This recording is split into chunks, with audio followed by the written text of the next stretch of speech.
তেখেতেও পইচা লগাম কৈছে আইডি গাড়ীয়ে গাড়ী।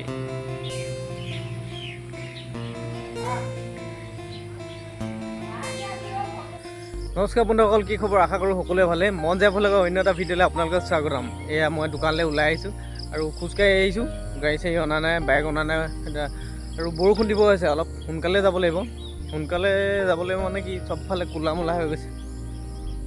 বৰষুণ দিব এতিয়া, ডাঙৰকৈ বৰষুণ দিব এতিয়া।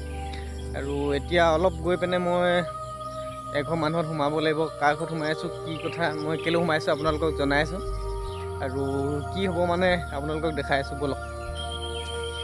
আৰু এইফালে চাওক, আমাৰ ৰাস্তাটো বহুত পানী ৰখি গৈছে। ইয়াত ডাঙৰ ডাঙৰ ডাম্পাৰ চলিলে আৰু দুইটা ছাইড বহি গ'ল, সেইকাৰণে ৰাস্তাটো পানী। এতিয়া অকণমান কমেই পানী আছে, কিন্তু বৰষুণ যদি দিয়ে আকৌ পানী ফুল হৈ যাব দুইটা ছাইডে। বৰ্তমান আহি আছোঁ, এইডোখৰ পাই আছোঁহি আৰু বেছি ডোখৰ নাই খোজকাঢ়ি যাবলৈ।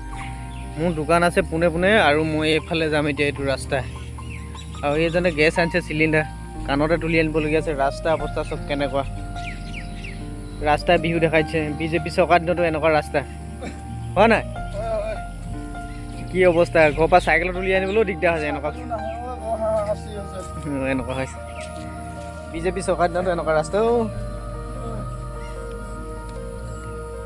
ইয়াত এখন চাইনবোৰ্ড বনিছে, কিহৰ বনিছে কি হ'ব, ৰাস্তাটো একো হোৱাই নাই, কিন্তু আধা আহিলেও হোৱা নাই। চাইনবোৰ্ড বনিলে আগতে, কি হয় নাজানো।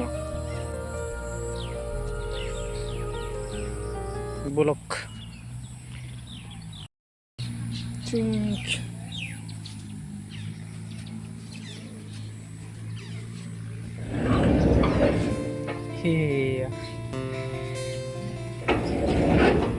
মালিকৰ ঘৰ পাই গ'লো। ইয়াত দেখিছেনে, গাড়ীয়ে গাড়ী।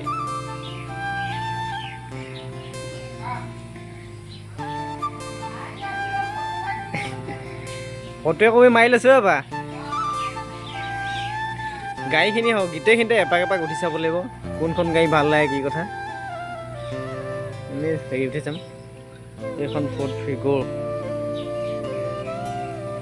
ব'লক, কথা চথা পাতি আহি গ'লোঁ তাৰপৰা। আৰু কি কাৰণে গৈছিলোঁ জনাইছোঁ আপোনালোকক। ব'লক, এই বোকাডোখৰ পাৰ হৈ লওঁ, তাৰপৰা আপোনালোকক জনাইছোঁ কি কাৰণে গৈছিলোঁ, কি কথা। এতিয়া সিহঁতৰ লগত সোমোৱা মেইন কাৰণটো হ'ল, মই দুদিনমান আগত ভিডিঅ' এটা দিছিলোঁ ট্ৰেডিং এফেক্সত পইচা লগোৱা কথা। তেখেতেও পইচা লগাম কৈছে, আইডি দুটামান খুলি দিব লাগে বুলি কৈছিলে। সেইকাৰণে তাত গ'লোঁ, আইডি তিনিটামান খুলি দিয়া হ'ল আইডি। আৰু কিমান কি পইচা লগাই তেখেতে জানে। বৰ্তমান লগোৱা নাই, বৰ্তমান তেখেতে কিবা এটা কম পৰিমাণে লগাই থৈছে, বেছিকৈ লগাম বুলি কৈছে। আৰু কি লাভ হয় কি নহয়, তেখেতে ভিডিঅ'টো বা আগৰ ভিডিঅ'টো যিটো আছিলে সেইটোত চাই তেখেতে অলপ চলপ গম পালে। আৰু মোক সুধিলে আজি পইচা লগাইছিলোঁ নেকি, মই বোলো ময়ো এনেকৈ পইচা চইচা লগাই থোৱা আছিলোঁ বোলো। তাৰপিছত তেখেতে ভালকৈ বুজাই মেলি ক'লোঁ আৰু তেখেতেও লগাবলৈ অলপ হেৰি কৰিছে, মন কৰিছে, লগাই চাওক বোলো, পইচা কেনেকুৱা কি কথা আহে গম পাব তেতিয়া। আপোনালোকে যদি বেংকে চেংকে পইচা বেছিকৈ থৈছে, তেনেহ'লে ইয়াত পইচা লগাই চাব পাৰে, কিমান কি লাভ হয় কি নহয়। আৰু তেতিয়া ঘৰতে বহি পইচা আহি থাকিব ধুনীয়াকৈ, নিৰ্দিষ্ট ইনকম এটা, পইচা 10-20 হাজাৰ আৰামছে লগাই চাব পাৰে। আৰু ভিডিঅ'টোত মই গোটেইখিনি কৈছোঁ, ৰিস্ক বোলা বস্তুটো চব নিজৰ ওপৰত আছে বোলো। সেইকাৰণে নিজে যদি ৰিস্ক ল'ব পাৰে, পইচাত লগাই চাব পাৰে, তেতিয়া আপোনালোকৰ আহিছে। আৰু মই আৰু কেইজনমান মানুহক কৈছিলোঁ, তেখেতলোকো লগাম বুলি কৈছে, কিন্তু লগাই নাজানো। মই যিটো পইচা লগাই থৈছোঁ বা মোৰ লগৰখিনিয়ে যিটো চিষ্টেমত পইচা লগাই থৈছে, তেখেতলোকে নিৰ্দিষ্ট পৰিমাণে ৰিটাৰ্ণো পাই আছে। আৰু বিশেষনো কি ক'ম আৰু, এয়া জনাবৰ কাৰণে আপোনালোকক ভিডিঅ'টো বনালোঁ। ঘণ্টাটো বজাই দিব। আজিলৈ ভিডিঅ'টো ইমানেই, বাই বাই।